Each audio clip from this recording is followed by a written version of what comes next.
الاهلي بيكسب مودرن سبورت او مودرن فيوتشر، كل يوم يغيروا الاسم الواحد يتلخبط يعني. الاهلي بيكسب مودرن 2-1 بعد مباراة جيدة. فيوتشر يتقدم في البداية بهدف عن طريق إيبا، هجمة عنترية كده، الراجل دخل وعدى ورقص وشاط كورة على شمال الشناوي. كان ممكن الشناوي يتعامل معاه بشكل افضل من كده، ولكن الكورة دخل الجون. كان هدف مفاجئ في حين الاهلي اصلا كان بيضغط وكان بيلعب وكان ممشي الدنيا بشكل افضل. الاهلي اتلغى له هدف كده في البدايه.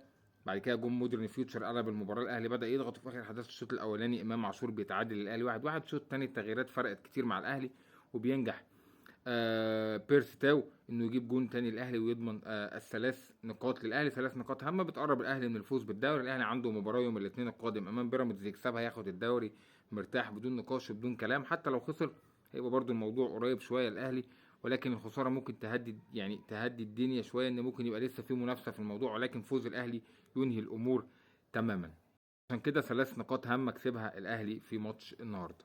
جاي اتكلم عن الراجل ده ايبا اللي جاب الجون في الاهلي. أه تخيلوا ايبا لعيب كويس، لعيب قصير، لكن الكور العاليه كلها كان بيطلع ياخدها، بيتحرك بشكل جيد، كورته حلوه، عنده ثقه في نفسه. لعيب كويس جدا. يمكن جاب السنه دي مع فيوتشر مثلا 5 تجوان او 6 جوان في الدوري، حاجه زي كده يعني، تقريبا 6 جوان في الدوري، حاجه زي كده. ايبا ده تخيل فيوتشر جايبينه بكام؟ جايبينه ب$35,000 فقط لا غير. $35,000. تخيل واحد زي سامسون عندنا لا يفقه شيء في كرة القدم، يعني لعيب على باب الله كده لمسات وبتاع، والزمالك مثلا جايبه مش عارف كام مليون دولار، وبياخد مرتب كام مليون دولار. حاجات كتير بقى كده، خد من ده كتير.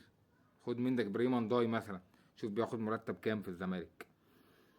فحاجة غريبة جدا، حاجة غريبة. لعيب كويس جدا، ولعيب مهاري، ولعيب سريع، ولعيب شويت، ولعيب متحرك، بيعمل حاجات كتير ما شاء الله يعني. ما شاء الله، مش بنجامله ولا بتاع. والراجل ظهر النهارده كان خد كارت احمر في الاخر، لكن لعيب كويس جدا. ده يبين لك قد ايه ان في فساد في الحته دي. ايه بقى الفساد، وايه فين، ومين اللي مدورها؟ لا، في مشكله كبيره.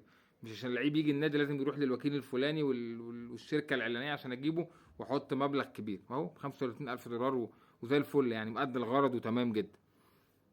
حاجه غريبه جدا جدا الصراحه.